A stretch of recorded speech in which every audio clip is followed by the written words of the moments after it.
for students nowadays, there's a massive information available, which makes the application process in one way easier, because you can find out more stuff, but of course it's also more demanding, because any law firm that interviews you will expect you to have done your research and to know about that firm.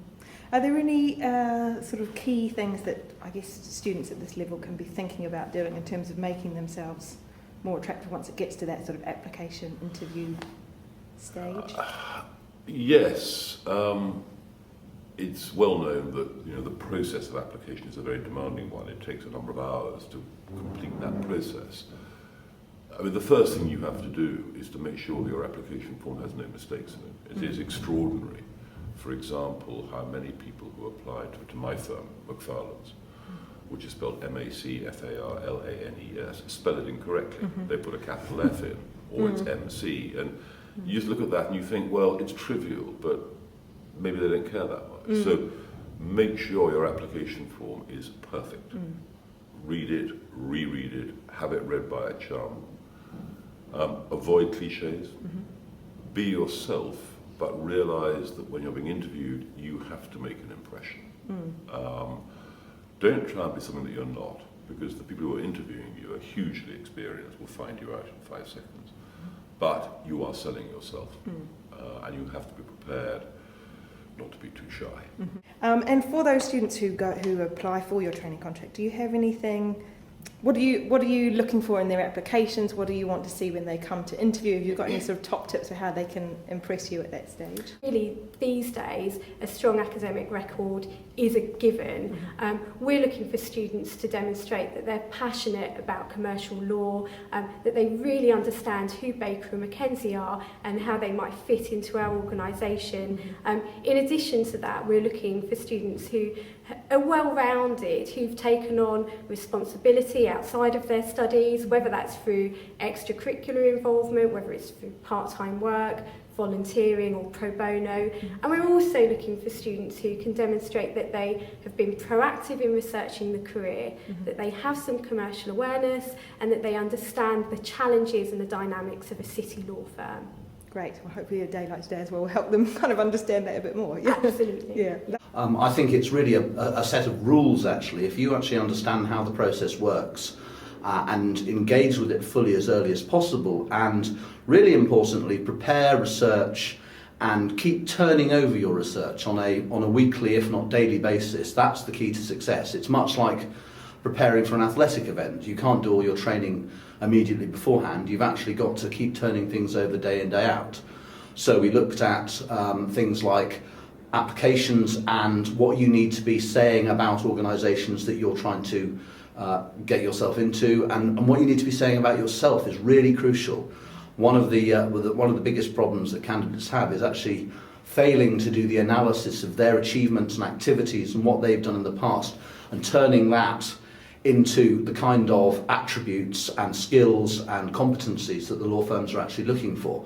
And if you're unable to describe what you've got to sell, i.e. yourself, then you're not very likely to succeed. So we've been really trying to focus on some of those aspects. Great. And if you've given lots of good advice already, but if you had one top tip to offer students at this kind of level, what should they be doing to set themselves apart? The clock is ticking down now.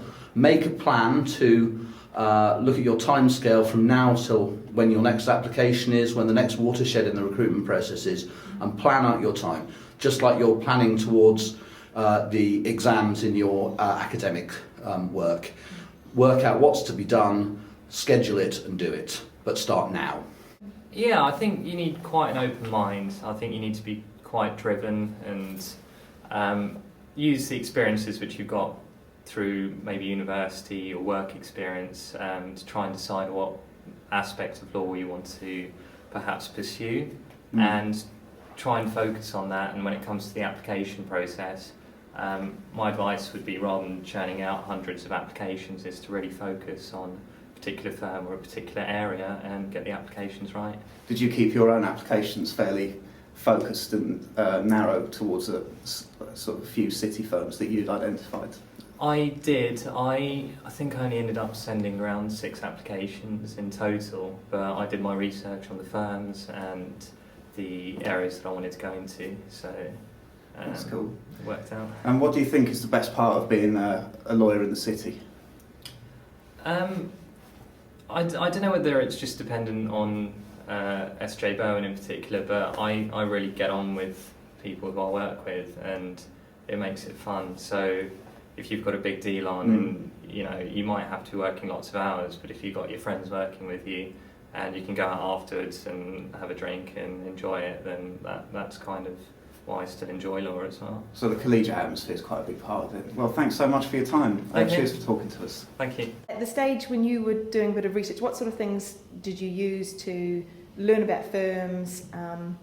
Let's start there. I think the most valuable tool you've got is the firm's website and the material that's on there. I think when you're applying, it's the most important thing is to know the specialisms of that firm, what they do. Also, I personally did use Law Careers Net and also Lex 100 in terms of getting a trainee perspective on the firm. Great. I looked into as well sort of things that the firm had published on both on their website and elsewhere on the web, sort of articles and any press releases of recent things that they've been involved with. The application process itself, when you were sort of filling out probably countless application forms, My most valuable bit of advice would be not to do hundreds of applications. I think I only did about 6, but spent probably the length of time that you would have spent doing 100 on those 6. And the necessary detail and knowing about the firm and the research, I think, comes across so much more if you do tailor the application. Absolutely. I think when you're filling the forms out, you don't realise how obvious it's going to be to the person reading it if you're not 100% behind it. So just be genuine on them, I suppose. Yes, so just be true to yourself. Absolutely, and it? proof them for spelling mistakes.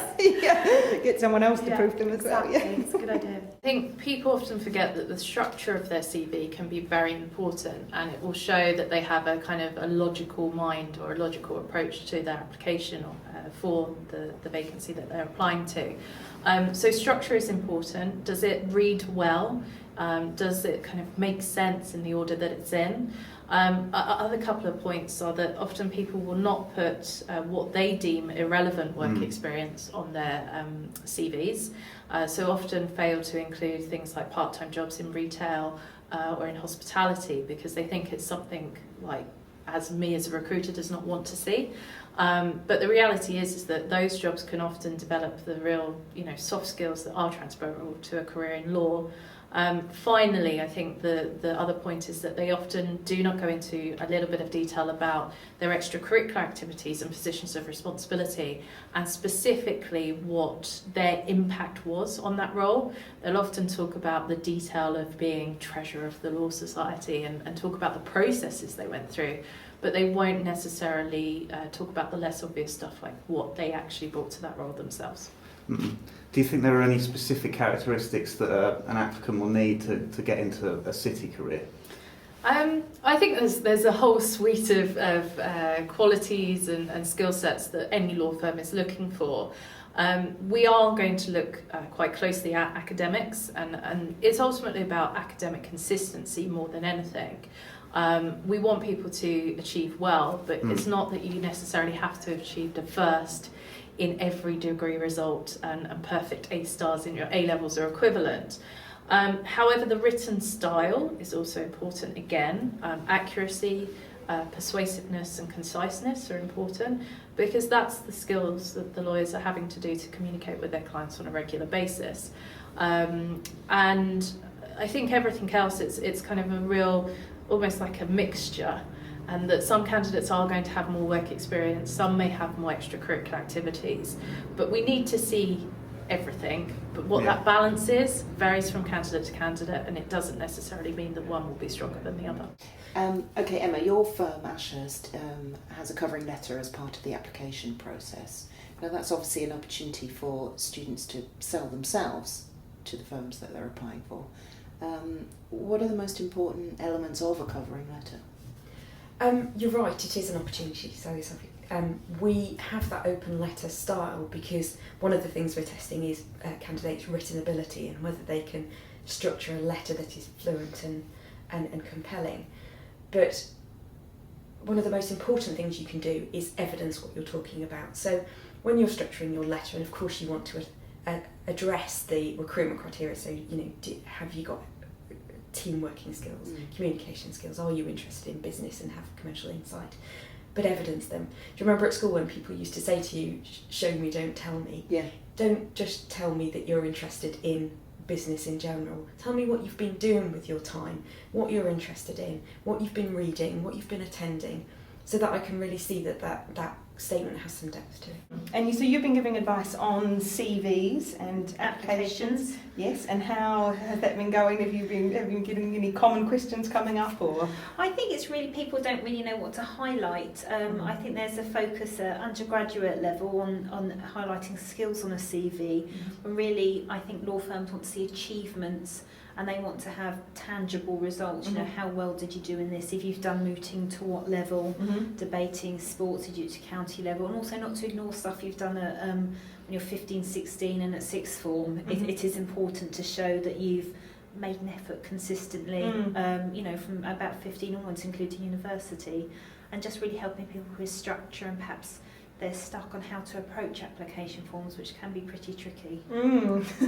Well, you've sort of seen both sides of the coin, in that you used to work in law firms on the graduate recruitment teams. You now work at Kaplan. Could you maybe sort of talk a bit about both roles, and perhaps, you know, which you enjoy more?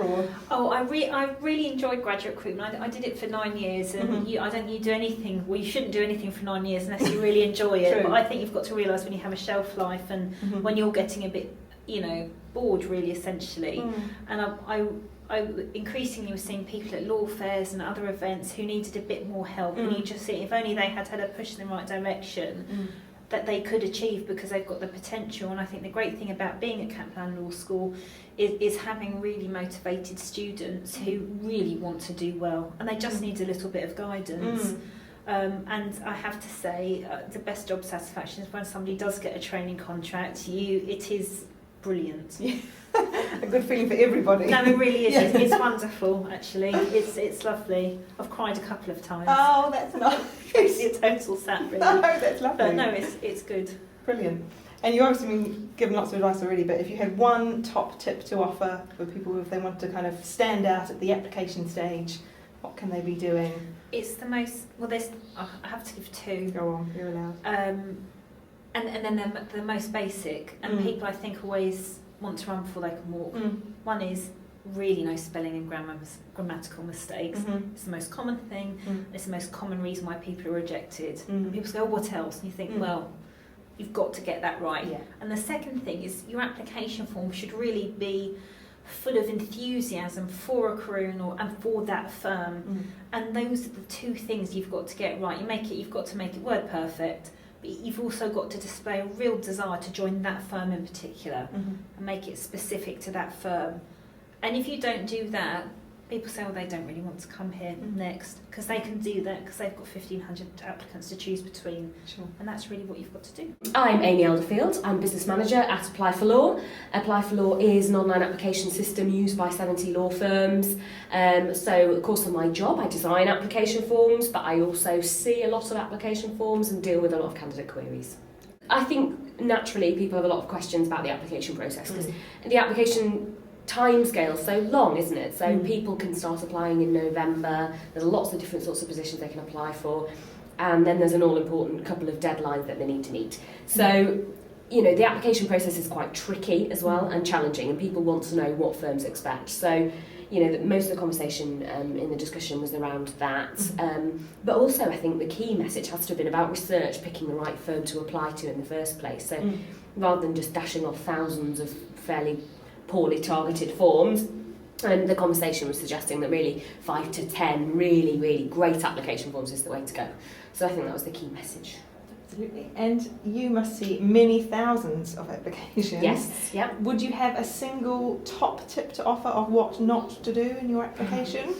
Well, I really love my iPhone, and what I've noticed is when I send an email with my iPhone, my spelling drops off.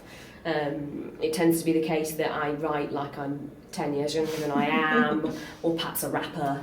And I really think that it's just sort of slipping into common application form practice for people to tone down the formality of their language. And this is such a boring point, I almost can't believe I'm making it, but you can't get away with poor spelling, poor attention to detail and sloppy use of English, because effectively you're pitching to be somebody whose job it is to know about detail. And if you haven't paid that much attention to your application form, and then you're surefire going to get rejected. So yeah, top tips: check your spelling, make sure your sentences make sense, make sure you write the right firm name, make sure you spell the firm name right, and also, just another one, make sure you have a fairly sensible email address. People don't realise how much they're giving away with their sexybeast768@hotmail.com. So just watch out for those little ones as well, I'd say. The stage that a lot of these delegates are at today is, you know, trying to find out about different firms and where they should apply. And